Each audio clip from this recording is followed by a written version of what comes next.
What if everything you thought you knew about faith, religion, the universe, and success wasn't the whole truth? What if the answers have been in front of us all along, hidden in religion, science, and the very fabric of reality? I grew up in the Bible Belt, surrounded by deep faith, but as I got older, I started questioning. That search led me to study psychology, philosophy, and ultimately law, where I was trained to analyze evidence and think critically.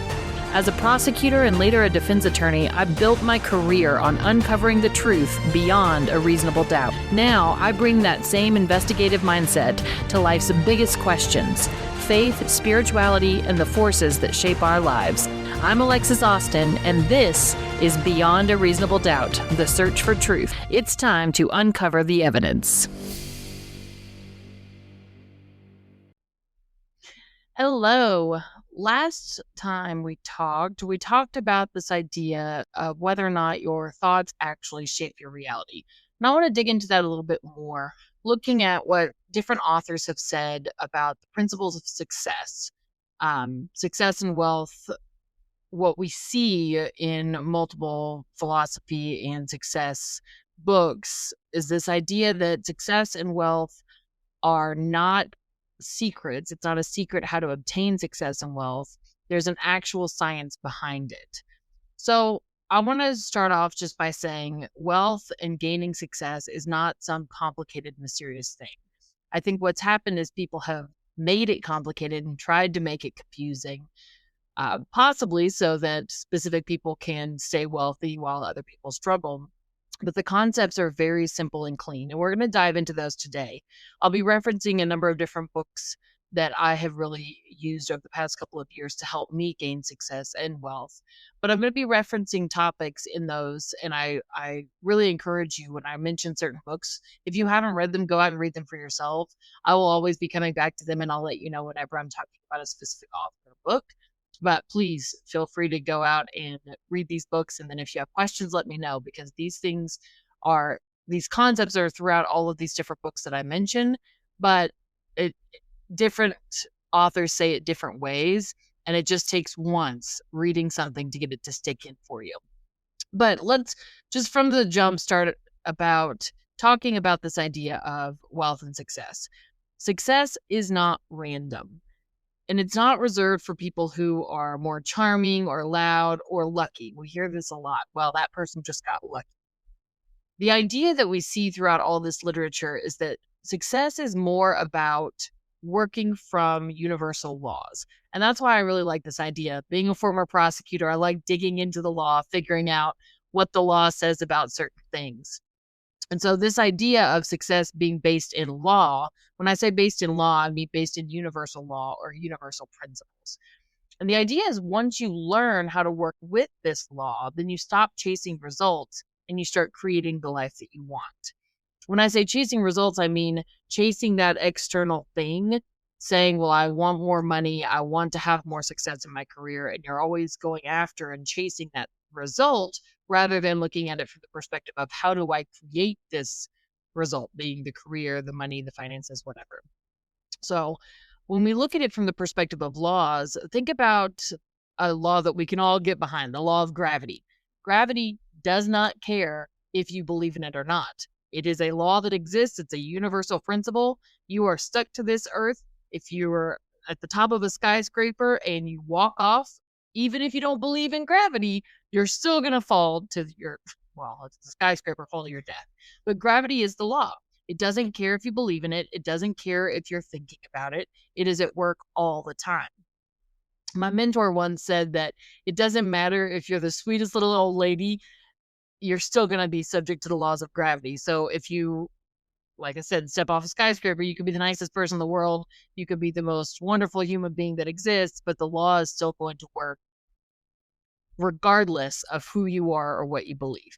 That's the idea behind these laws of success. These laws are at work, and these laws are working throughout all of the universe, all of the time, whether or not you believe in them or know about them.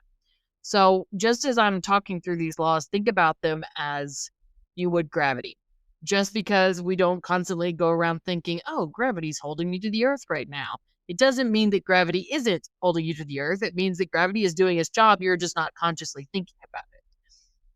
So let's talk about this idea of the universal law of how to gain success. And there are a couple of different laws, but let's start first with this idea of people thinking that wealth or success only comes to the lucky ones.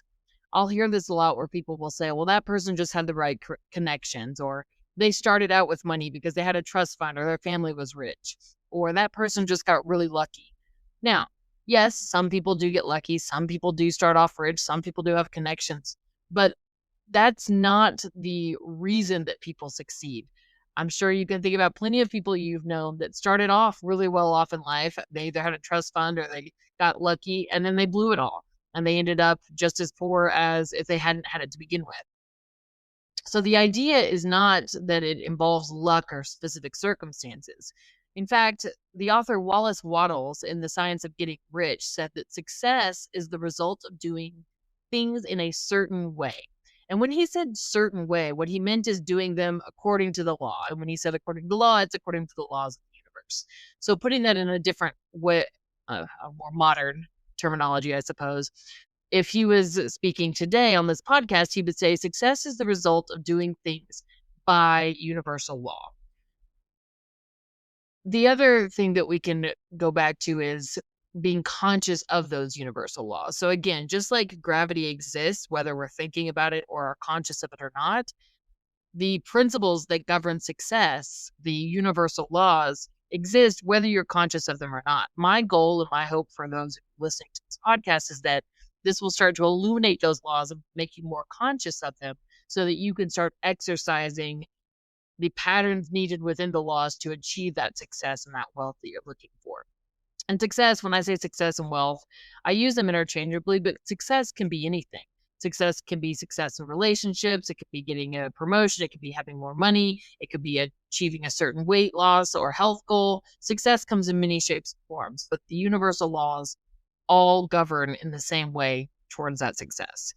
Napoleon Hill, another author that I really like, he wrote the book Think and Grow Rich, said that success comes to those who become success conscious.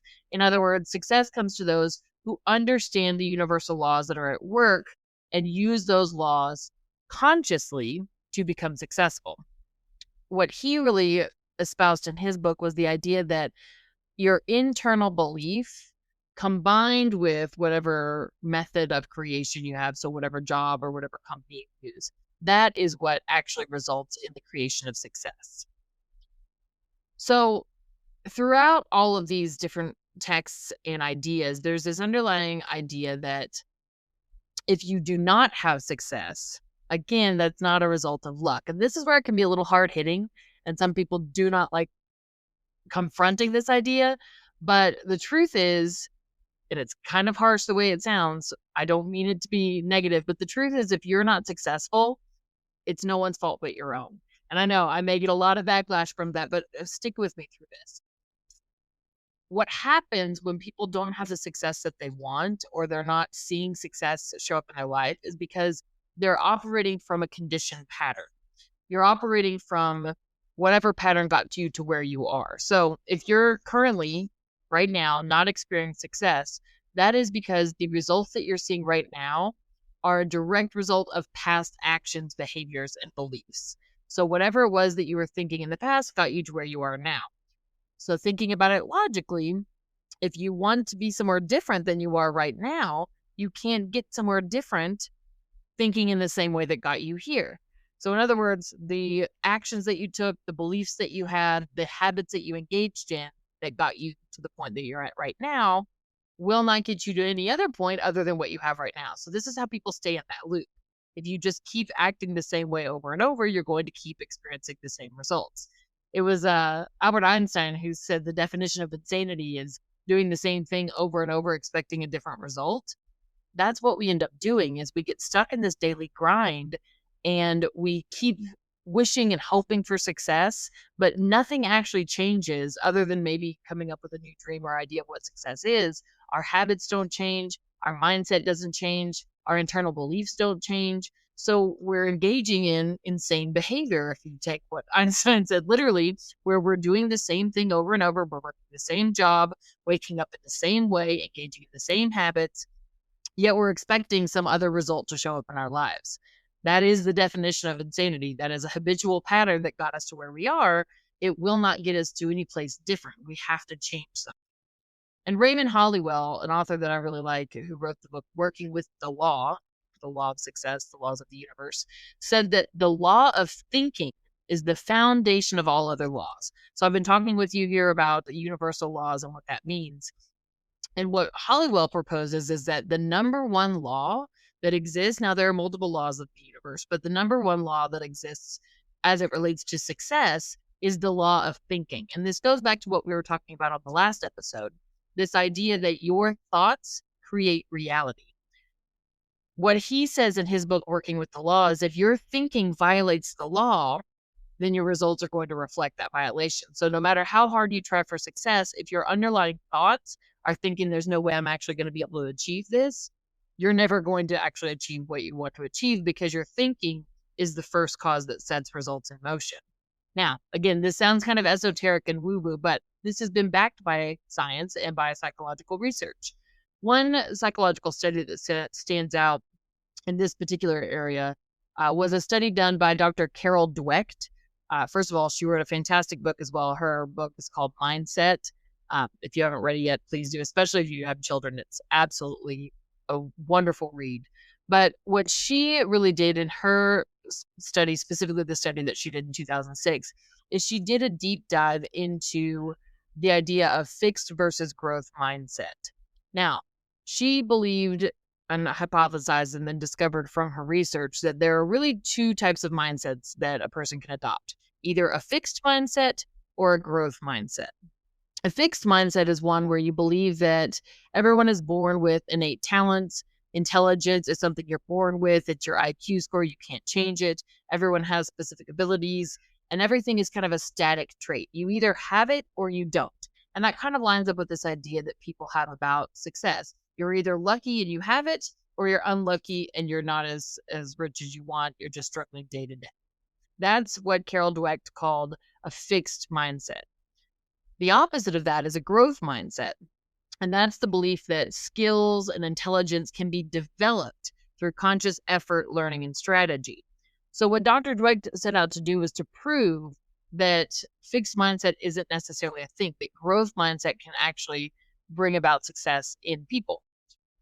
What she did was she worked through an elementary school, and she did a study where she randomly selected a group of kids, and kids were either praised for being smart, like innately smart from that fixed mindset, or they were praised for their hard work, or the growth mindset.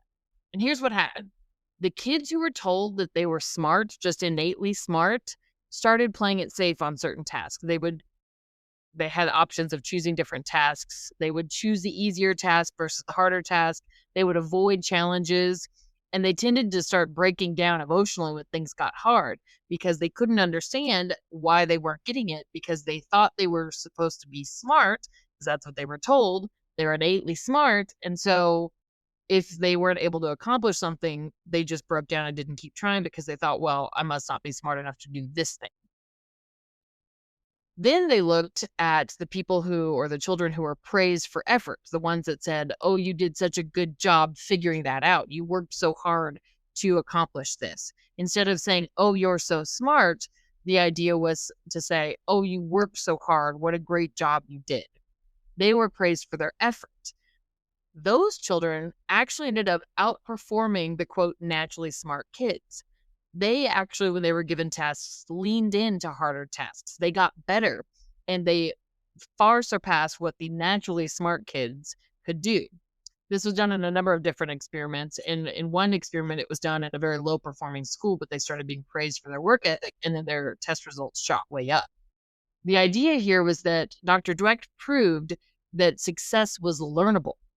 It's not that you have a fixed amount of intelligence or a fixed amount of success available to you. Success is not a personality trait. It's not a natural thing that someone is born with. It can be developed. That's the idea behind growth mindset. And bringing this back to the philosophical thinkers and the success teachers, that's what Wallace Wattles was saying all the way back in 1910, when he said that success comes from doing things in a certain way.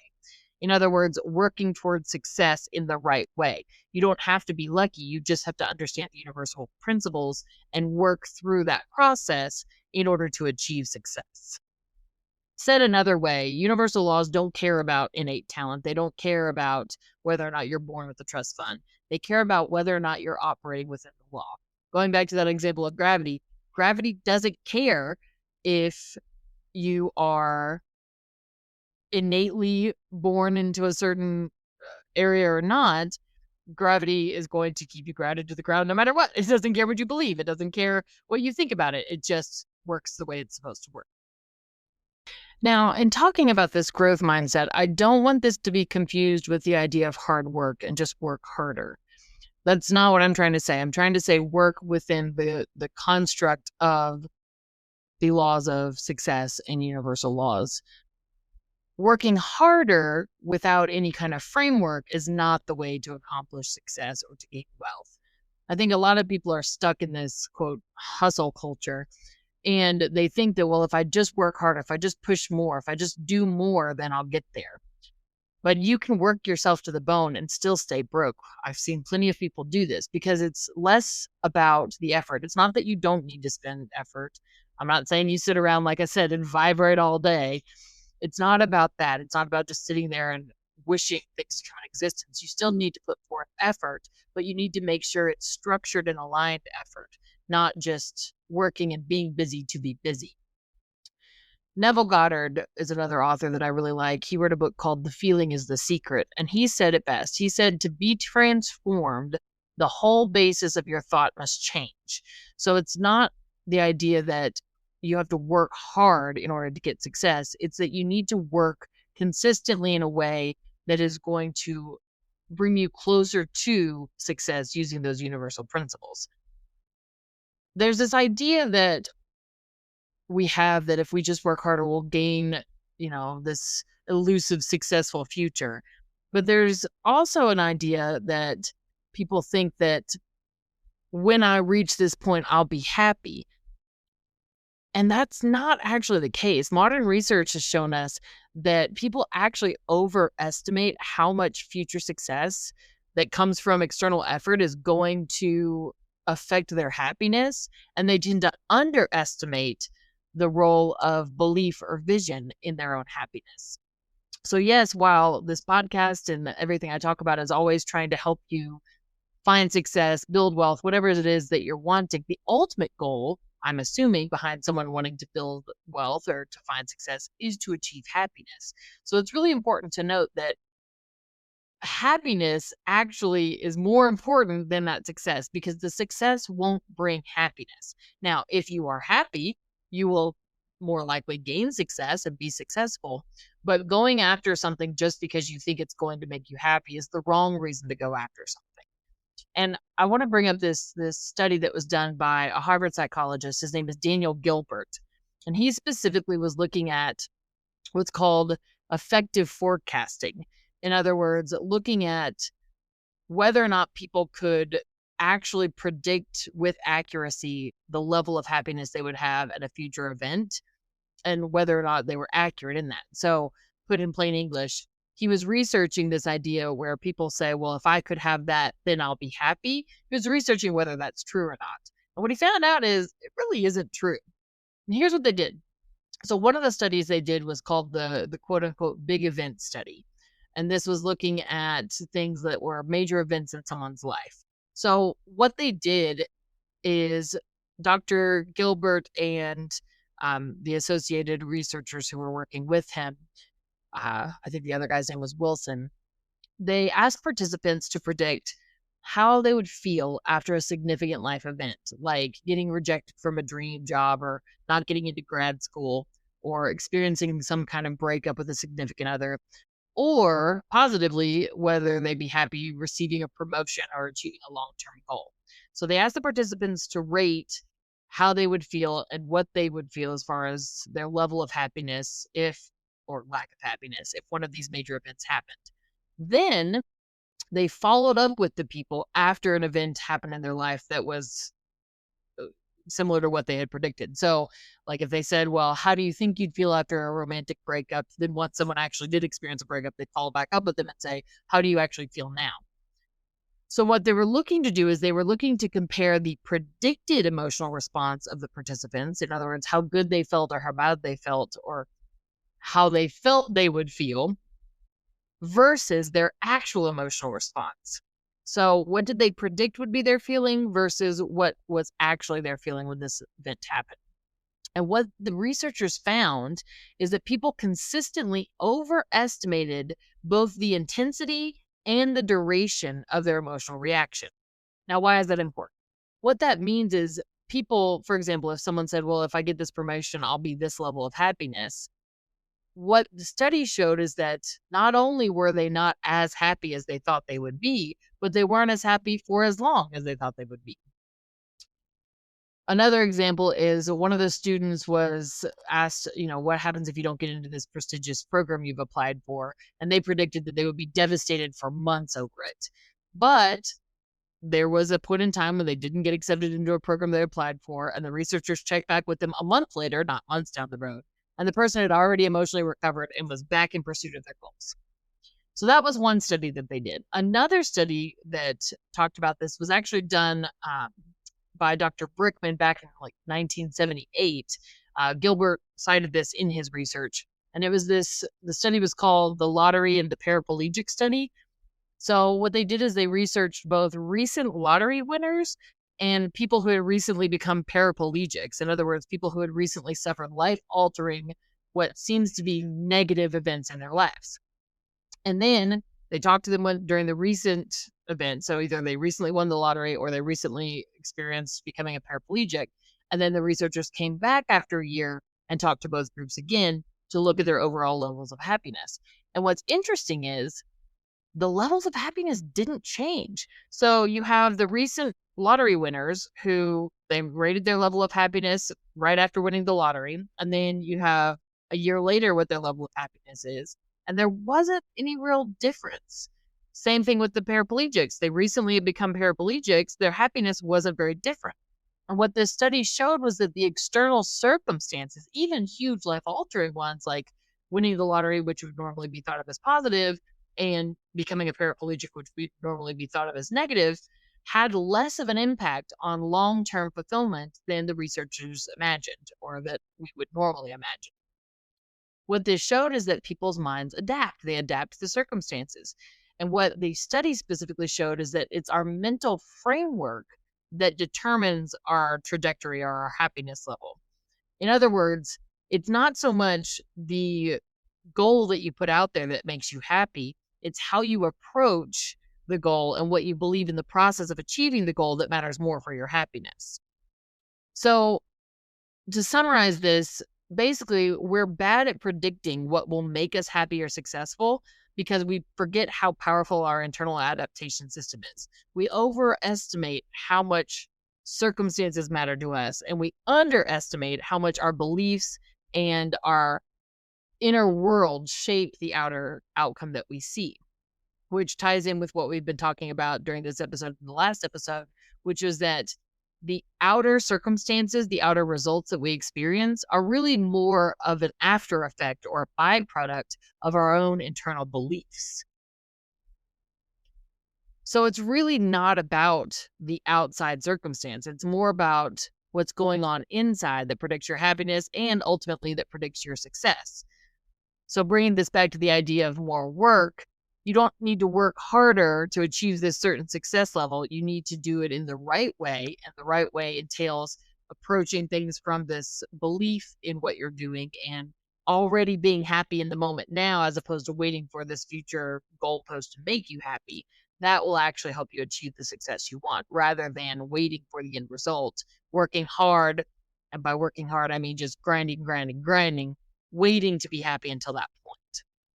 Now, when we're looking at this idea of universal laws dictating success and how it works, there's a specific structure to how we approach success. There's a way to think, a way to move, a way to speak, a way to move forward. And Thomas Troward called it the law of cause and effect. He said it's the universal law of mind. So the exact quote from his Edinburgh lectures was, "The law of cause and effect is the universal law of mind." What he means here is the cause is the belief, the underlying idea, the intention, and the effect is the outer result that shows up. So wealth, opportunities, relationships, whatever outcome. So this idea of your underlying belief or intention is showing up in this effect. It's all controlled by this idea of the mind. So it means that your results aren't random. They're the visible output of what's going on internally. So, put another way, your results are the visible effect of an invisible cause, which is your thinking or your belief or your structure. This isn't to say that success is magic or woo woo. It's a universal law that how you think affects what you experience and what you become. Again, think about it like gravity. You're not just floating to the ceiling when you totally forget about gravity. It's not like, oh, I have to think about gravity all the time to keep myself grounded. Gravity is always working, whether you're aware of it or not. Same thing happens with your mind and this idea of cause and effect. Just because you're not thinking about the effects of what you're thinking about, in other words, if you're in a bad mood and you're just like fuming and just sitting in that bad mood, you're not thinking, oh, I wonder what this bad mood is causing, doesn't mean that it's not causing something externally. The law is still working, it's still in effect, even if you're not thinking about it. This is what is the fundamental underlying principle of success, that our thoughts create our reality. So when you are cognizant of this and you're conscious of the law always at work, you can be more conscious about what you're doing, how you're doing it, what you're thinking, how you're thinking about what you're doing, and make sure you're putting in all of your effort and intention into successful thoughts, happy thoughts, and moving forward and not letting yourself get just dragged down into this negative thinking and negative habits and patterns that will not get you the successful results that you're wanting. Another way to put this, Wallace Wattles said this in The Science of Getting Rich. He said, it's not possible to remain poor once you become rich in thought. In other words, once you learn to think in a certain way, once you begin to think successfully, once you begin to act as if you're already successful, then you become successful. Now, I'll talk about this a little bit more in the next episode, but essentially what we're talking about here is this idea of living from the result you already want. Benjamin Hardy has a fantastic book that came out about this called Be Your Future Self Now. And he's really focused on this idea that instead of waiting until you reach this magical end goal, think from the perspective of, I am becoming the kind of person who achieved this or does this or whatever. So coming from this outcome-based perspective rather than saying, once I am this way, I will do this thing. One of the examples he gives in one of the first chapters of his book is he was coming home and he was really tired from his day and he was about to pull into his drive. And he took a minute to think, okay, if my future self, 20 years in the future, were coming home, how would he look at this moment? Would he be tired? Would he be angry? Would he be frustrated? Or would he just be so excited to spend 5 more minutes with his 3-year-old daughter? And he realized 20 years from now, he's going to wish he could go back and have more time with his daughter when she was 3. And that made him be more present and be more happy in the moment and choose a different outcome just from the way his thoughts changed. Again, it's a phenomenal book. You need to go back and read it. It's Benjamin Hardy, Be Your Future Self Now. But this episode's going a little bit long. The idea I want to convey to you here is this idea of wealth being lucky or success being something that only certain people achieve, or that you have to just grind to reach a certain goal and then you'll be happy. That's crap. You don't need to keep chasing happiness. You don't need to start or stop. You need to stop going from this perspective of do more without stopping to think about what you're actually doing internally, because the internal game is what matters more than anything. Yes, you still need to work. Yes, you still need to do things to further your goals. But the most important thing is to whether or not you're going to achieve success is how you're thinking internally. So once you shift from this kind of scattered action to doing this and being very, very active without any conscious thought behind it, and you switch more to a structured approach where you're getting your thoughts in line first and then you're taking action from this position of already being happy, already being successful, then your results inevitably are going to show up as success, wealth, whatever it is that you're going towards.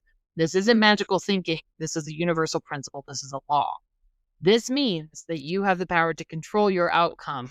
Just like you don't have to think about gravity all the time. You don't have to think about this law all the time. But for a moment, I really encourage you, start looking at your thoughts and how you're approaching life, because that is going to show you exactly what's going on in your life to create these results right now.